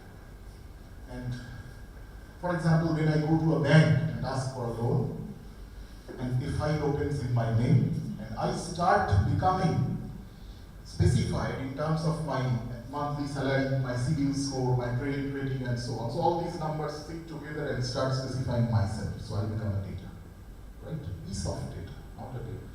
Data is always plural word. So this is data from computer science perspective. On the other hand, from this definition, I am coming from this institute, by the way. This is a very old institute working in basically classical statistics and mathematics. So my statistician friends don't agree with me. They say, what is data? You must have heard of the term random variable, some variable which is fluctuating following certain stochastic rules. So to the statisticians, an observation or instantiation of a random variable, it's like you just camera click that value of that random variable, sample it at some point of time, that is data. Okay, what will be the average temperature on 3rd week of March in Goa at different years? Okay, we don't know the future. Nobody can tell what will be the exact average of in 2025. But we can know the past actually. We can go to we can get the values in 2020, 21, 22, etc. So this temperature, average temperature on the 3rd week of March qualifies as a random variable. And its recorded values that are with your weather office, that qualify as data. You get my point. A random variable, you look at it at different points of time, you get it. So machine learning, as I said, they are like it's not changing. Maybe I can manually change. So, and if there's not changing here.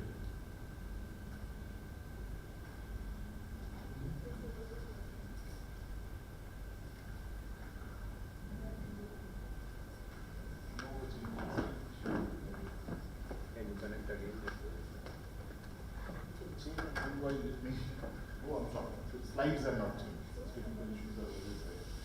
So there are two words, machine and learning. By machine, we always mean a programmable classical computer, not quantum computers, which every year Google and IBM claim that they have almost made.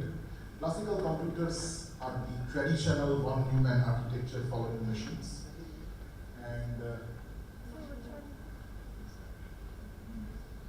And usually, learning, this term, machine means such a computer, and learning is an attribute which is most common in the living creatures with a sizable brain. Human, you have opened this up. No, not this one. Not this one. Also do this one.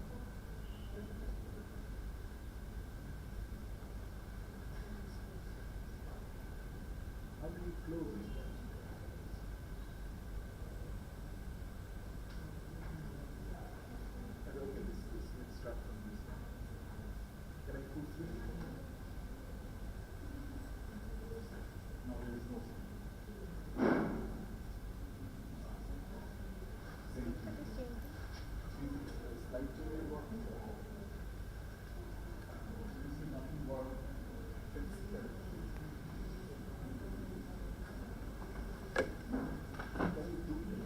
Yes, it's working.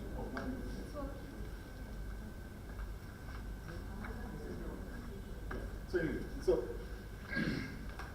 learning, if you leave alone all the philosophies associated with it, a learning system is a system which can take right future decisions with past experiences given in the system. And we all kind of do this. So once again, this is the beginning slide only. I was in another slide. So you see, the term machine learning was coined by Arthur Samuel long back, and this is the literal difference. In traditional programming, you will provide some data, like some unsorted lists of integers, and a program, which is a stepwise instruction that the computer will just logically follow to sort the lists of integers, and will give you sorted lists as output. In machine learning, on the other hand, what we expect is the computer will gather some experience and then it will act accordingly. So we will provide some unsorted lists of integers to the computer as raw data. Then we will also provide some example outputs, what the computer should do with those lists. These example outputs are the corresponding sorted lists of integers. And we can provide certain constraints, that you must sort occupying minimum amount of memory space, you must sort with minimal amount of arithmetic computations and so on. Then the machine learners would expect the computer to write down a program, okay, to learn how to sort and generate the program. This is one of the dream goals, and it has been already almost achieved. Now there is an upcoming area called automatic program synthesis, where the computers can write down programs for you actually, and they try to match the complexities that you specify. Okay? So you will, I don't know whether you have heard of the Cresm algorithm or not. This is one of the very interesting methods of multiplying two matrices with a complexity order of O of n to the power 2.67 something. So Cresm devised a particular factorization of the matrices into simpler matrices, and later on the machine learnists have seen that computers can automatically generate such decomposition of the matrices into simpler ones, and that way they can actually even reduce the complexity. So the Cresm was a genius computer scientist.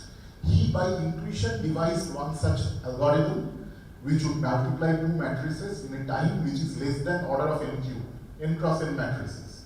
And then computers started discovering many such methods in which you can have order of n to the power 2.5 something, 2.4 something, and so on. So that's a miraculous development.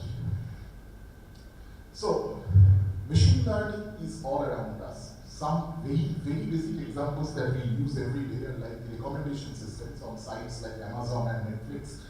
Whenever you buy one book, it shows you many other related books, and maybe they are offering some discount. Okay, so maybe if you are buying one such book, you may buy another related book, and that would give some profit to the merchant, like Amazon and so on. It's common saying that things are not bought, things are sold. So, and business is the art of selling things, right? So machine learning can greatly help that. So recommender system is one such example. Similarly, vehicle detection, classification, and self-driving cars is another lively example of deploying a machine learning system. Self-driving cars, Tesla 4.2, I don't know how many of you have heard of it. In USA, it's a very popular model now. And there is a map on the main area before the driver, and you can specify your beginning and end locations on the map, and the car will take you there, navigating through all roads, avoiding collisions and other kind of thing, stopping where it should stop and so on. In India, probably we are much more concerned about who will be arrested if the car hits somebody, person from Tesla or the owner of the car. So that's why it's not that popular here. So this is like, this is a very primitive system of you mount a camera and you add a machine learning algorithm with the camera. So the camera, this is a camera fitted CCTV camera fitted on a crossing where there is a bridge.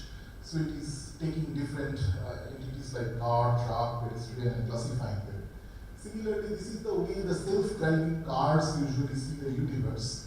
So the camera is mounted, the camera is grabbing frames, and then these pictures are actually interpreted through a machine learning algorithm, which already has seen several examples of such people walking on roads, such cars, such lampposts. Now, since it has seen such examples already, from this picture it can automatically detect and classify which item is what. Which one is a pedestrian crossing, which one is a car, which one is a lamppost, etc. Or it could also, it could also put it, it's not very high resolution, but it could also put the world map before it in the form of this sort of a heat map where it is marking different entities in different colors. So the whole business, machine learning actually requires you to recollect some of the mathematics that we all start forgetting in our 4 years of college courses. But I'm not going there. I will just simply give it tell you about 1 minute and then I just try to conclude with some other things. So the whole business of supervised machine learning framework could be expressed by the simple equation, if you can see, y is equal to f of x. What does it mean? It means f of x is your machine learning system, x is a piece of data. Okay? X, inside x, it could be a matrix or it could be a vector. Traditionally, it could be a graph which abstractly represents some piece of data. Okay? So let's say, for example, the oldest data was iris flower data. Now, iris flower, we have sensory organs, so we see it's a color, texture, nice fragrance. Machines do not have sensory organs. So what did the scientists do? They took two measurements, the sepal length, sepal width, and similarly petal length, petal width. And then they put these 4 numbers side by side, forming a vector. So each flower becomes 4 numbers. And the machine is very good at understanding numbers. So that those 4 numbers sitting together specifies the first documented data set in the whole world. That's the iris flower data set. It was documented long back by Ronald Fisher, famous statistician, and his team, which included the botanists also. Now it's not so easy. Life is becoming gradually very complex for all of us, you know.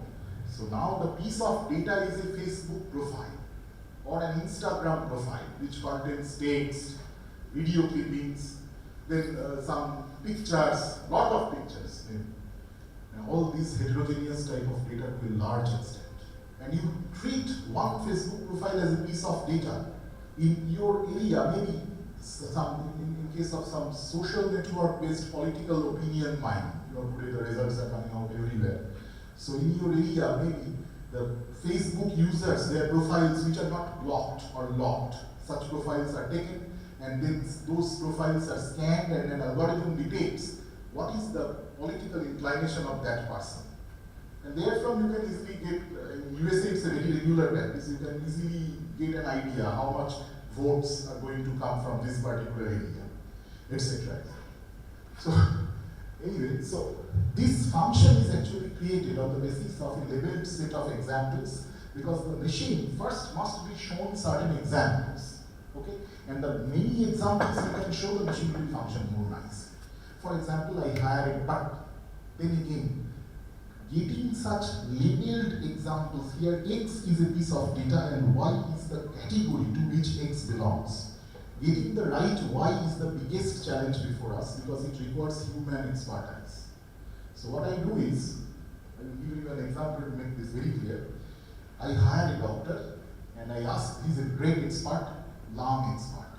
So I ask him to manually label 300 lung images into 3 classes. What are the classes? So each lung image means the X-ray image. On the X-ray image, a fibrosis pattern is formed. Fibrosis means the whitish cloud pattern. These images were gathered from randomly sampling 300 patients from different hospitals who are exhibiting symptoms of pneumonia. Okay? And the doctor must look at those fibrosis patterns and then detect and then stamp manually whether the person is suffering from a COVID-induced pneumonia or a normal bacterial pneumonia. COVID is a viral pneumonia. So viral pneumonia or bacterial pneumonia or benign, something else has happened. Okay, maybe pleural cavity has some problem. So the doctor has these 3 categories and he puts every image into one of these 3 by manual inspection. For this, an expert doctor will charge you $3,000. So we get this meager set of like example data or training data. Then based on this training data, what is our job in machine learning is to prepare a system or an algorithm which will, after it has been built, which will look into a previously unseen X-ray plate. That X-ray plate will be digitized and presented to the computer and which will tell us to which class it should belong. Then if it can do this rightly, then we can actually deploy this system in the crowded outpatient department of a hospital. You know how crowded our hospitals are. And X-ray gives us a very rapid diagnosis. Instead of waiting for about 48 or 72 hours for the RT-PCR test or similar tests, we can get the X-ray. And for such critical cases, actually, the treatment can begin very immediately. Am I clear? So this is Just one example. So getting training data. So what is happening through the training data? The expertise of that doctor is translating into a computer. The computer is creating this sort of a function, f of x. X is the piece of data like the X-ray plate. And what f of x is returning us as a finished product is the class level or class tag for the function. This is what is going to happen, and it is really very hard. I will tell you the central question before I end up. So, yeah. If you look at this motorcycle, you know immediately it's a motorcycle. How you know that? Because you are looking, your sensory perception is so good. You are looking at the engine pipes and wheels and everything, and immediately you can tag the word motorcycle or something in your own language with this picture. But what the machine sees, what the camera stores is a huge pile of numbers. So instead of the picture, if I give you these huge piles of numbers, then what will happen? I mean, I give you a 2D matrix containing so many numbers, then you have to tell me what is there in the picture. Nobody can do that. Am I clear? Because the numbers are very close. These numbers are what? These are the pixel intensity values. These are the coded intensity of different points on the image. And these numbers are very much less appealing and interpretable to human beings. Right? We call them lowest level features. Lowest level traits or features. Why lowest level?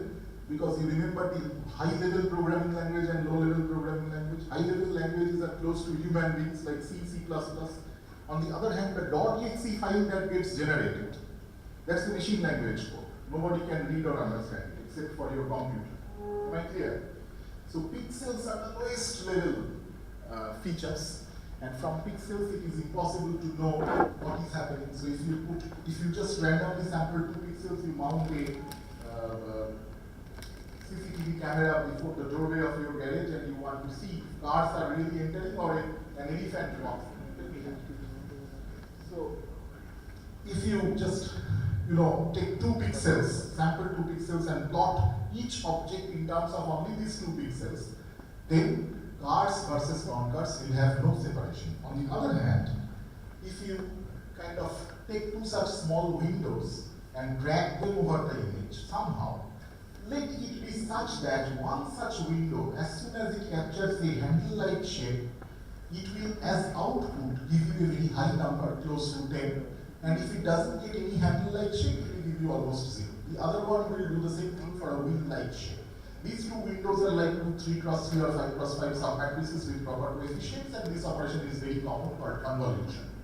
Okay?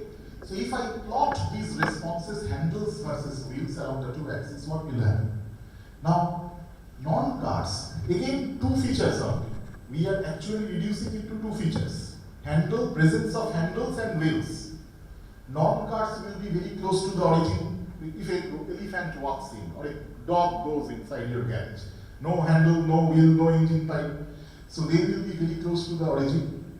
On the other hand, the cars for which prominent engine and pipes and things are there, they will accumulate far away from the origin, right?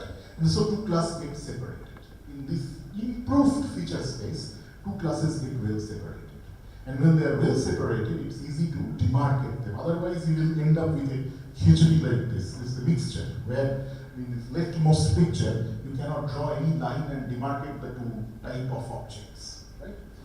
So the central question in machine learning was how to better represent a text document or an image or a video or a speech signal in terms of most suitable abstract and higher level features. That's the central question of machine learning, with which I will end up actually.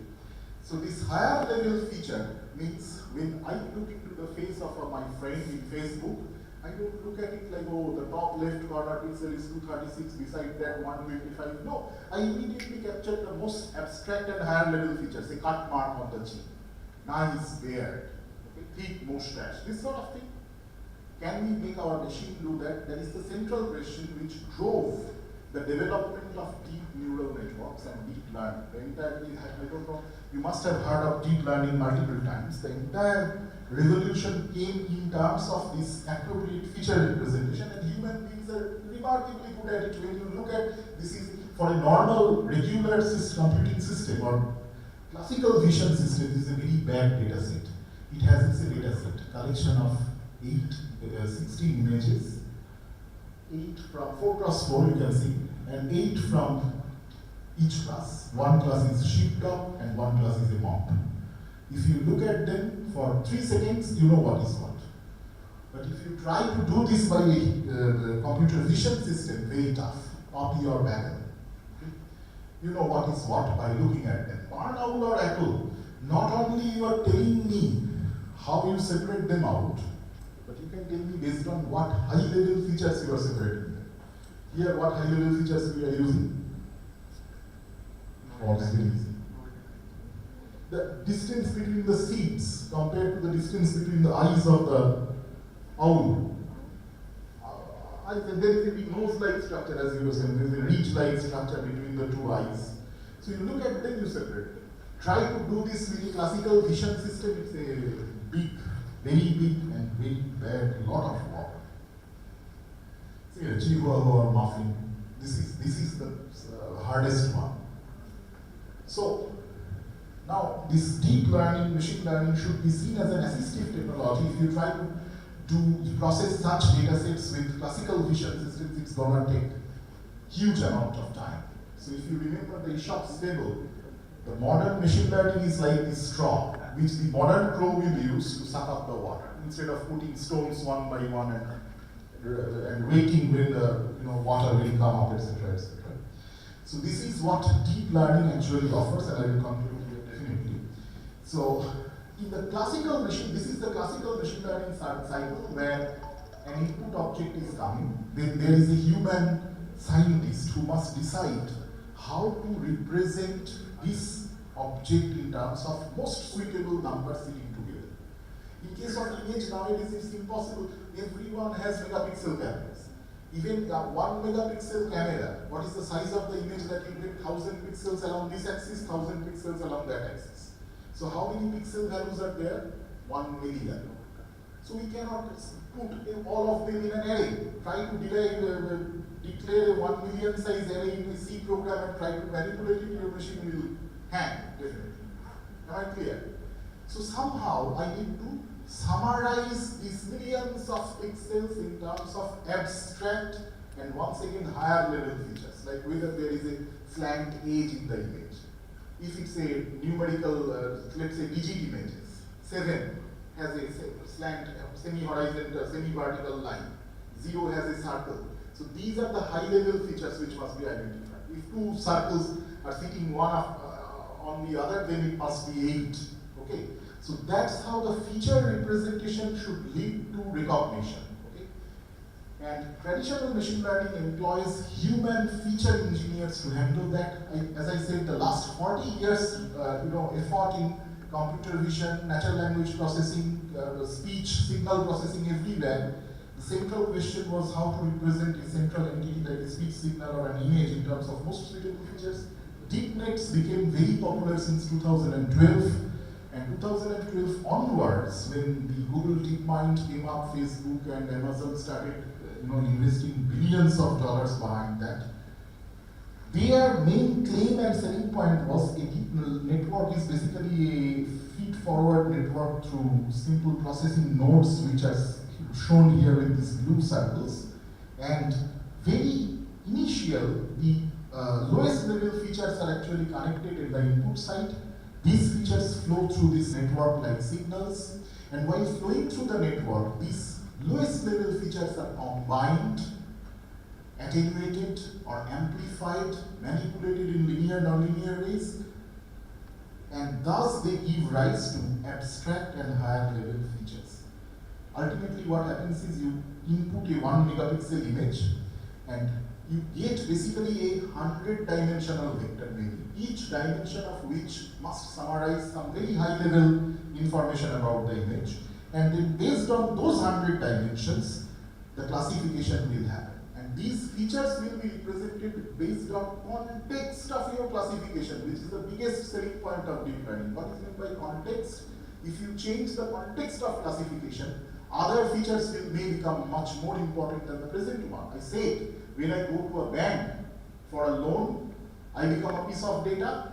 And then what features the bankers will look into, whether I am salaried individual or I have a business, what is my credit card repayment rate, how many other loans I have taken, all these things they will see. So these are my important features. But if I go to a blood bank for donating blood voluntarily, then those people will see if I have a chronic blood related disease like thalassemia, if I have blood pressure, what is my blood sugar level. So completely different set of features will become very important. Same myself or same yourself, you change the context of categorization, the features representing you will also change. And deep neural networks automatically learn that best representation in a context-aware manner. It's a fascinating field.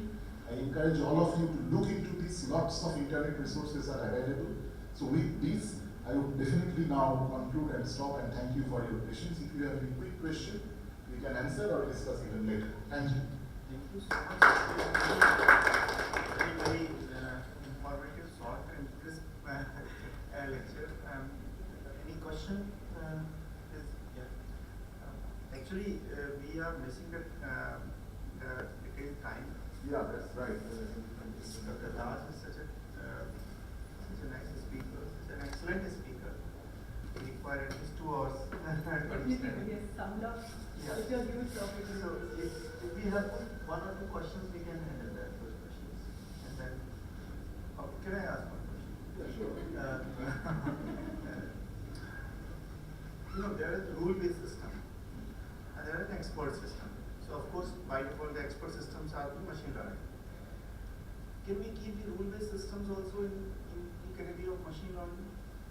In fact, this is a very interesting area you have touched upon. Actually, nowadays, rule-based systems are indispensable and they are most interpretable systems. If you can convert your machine learning system into a rule-based system, then we clearly know based on what factors the decisions are being taken. Right?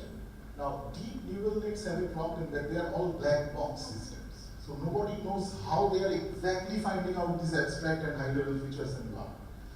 So now, there is a growing trend, which actually Professor Bansal is hinting. The trend is called explainable AI, explainable machine learning, right? So that's the next generation thing coming. I mean, all the industry business people are really excited about it. What is explainable AI? Your machine learning system says it tries to predict the prices of houses in a particular area. So you give the area and your machine learning system will tell you what is going to be the price of a 1,000 square feet apartment in that area. But you are not happy with that. You want also to know why it is so expensive in that area. And your machine learning system, instead of just outputting that regression number of the class, it should tell you, okay, that area is very close to airport, has beautiful greenery all around, has lot of schools, hospitals nearby, that's why the price is so high. That is the explanation. It should add to its decision. And for explainable AI, what we do is we create surrogate decision trees. Decision trees are readily convertible to rule-based systems. Finally, what is done is you have a huge black box machine learning system and you create a similar end-to-end rule-based system. And then by looking at the rule-based system, you try to infer why the deep neural net says this class or that class. What is the reason behind this sort of predictions? Okay. It's a complicated thing here. I cannot tell it in 5 minutes. But that is where rule-based is actually connected with machine learning. Exactly. Actually, the major question that's coming up is with this explainable AI. Everybody is talking now about AI is done, but now why it is working? The self-driving cars, the autonomous systems cannot be the reality without explainable AI. Otherwise, you said that who will be the answerable if there is an accident in the self-driving car? Then explainable AI can, at least we can say that, okay, this program designer or this algorithm designer is the faulty. So I think this explainable. In every company, we are being approached by so many big companies, from Infosys to Wipro to L&T, all Ashok Leyland, all the companies, even those who are fabricating, chips, let's say Apple iPhones are fabricated in India, even they are after data-driven things because they have a smart factory setup.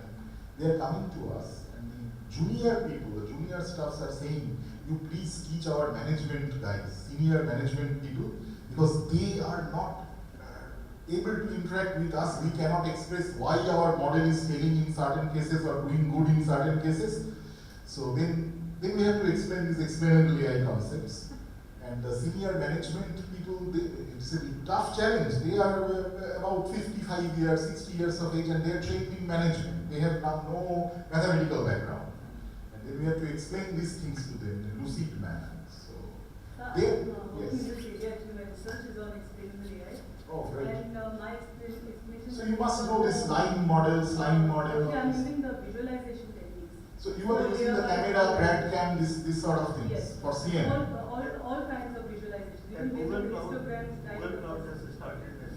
Google has this. Visualization is also a nice way to do that, especially for CNN-like systems. You have this Cresm and its improved versions are very good. It can highlight the regions of the image from where actually the inference is coming.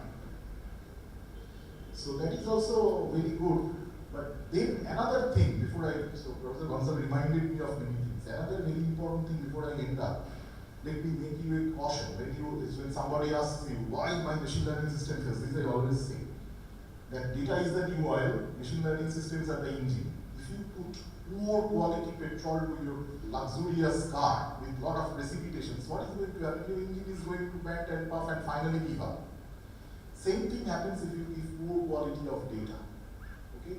The data must be appropriately, unbiasedly collected and processed. If the data is wrong, in some cases we can do some auxiliary repairing and still, along with irregularities in the data, we can come up with good answer. But if the data is wrong, you need to survey 30,000 homes in an area, and you are filling the survey form sitting in your office without going anywhere, and then you are putting them in a costly machine learning system. You will get a biased output. Garbage in, garbage out. Garbage in, garbage out. So that must be, so the data quality, fairness, that's why fairness, ethics, data quality, all these things are now co-taught with AI. This is a very important thing. Thank you. Ethics is now has become very important. Very, very important. People are calling, because like all other big areas of science, artificial intelligence is also a two-edged sword, like atomic energy. yeah. You see the war is breaking out there. My European friends are writing to me, the government has said them to, they have sent them the maps of buried bunkers for getting rid of the nuclear weapons if those are fired. So nuclear power, it has been used for such a devastating purpose also. Similarly, artificially, nowadays you have very nice synthesis tools. Okay? You can generate any image you want with generative adversarial networks and other kind of deep generating systems. Think of the situation, you go to a hospital for an internal PET scan of your stomach or CT scan, and an artificial image is generated where they show two big tumors. And they tell you, give us 20 lakh rupees, we start your all therapies and so on. Very dangerous thing. That's why in medical imaging, usually we cannot immediately apply AI tools. We need to take lots of permissions from different levels, especially if it's a government monitored project. Okay.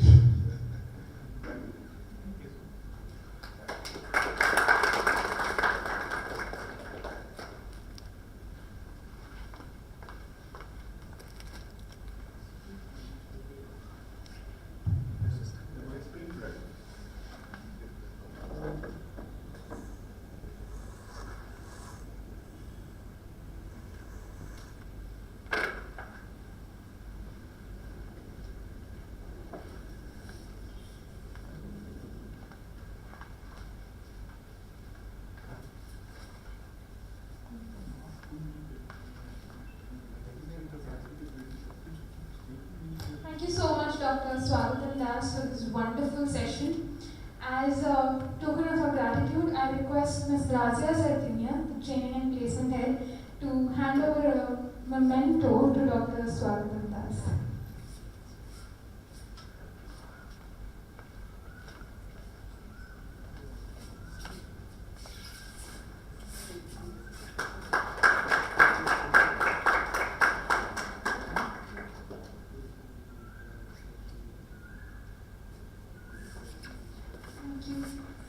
Thank you everyone. We are now going to break for lunch, requesting everyone to proceed towards lunch in the conference room. It's ready and it's hot and ready. After which, after half an hour, we're going to join back. We're going to start with our technical session. The session will be chaired by Dr. Adarsh Handa. All the participants are requested to have lunch and gather here for your technical session. Thank you very much.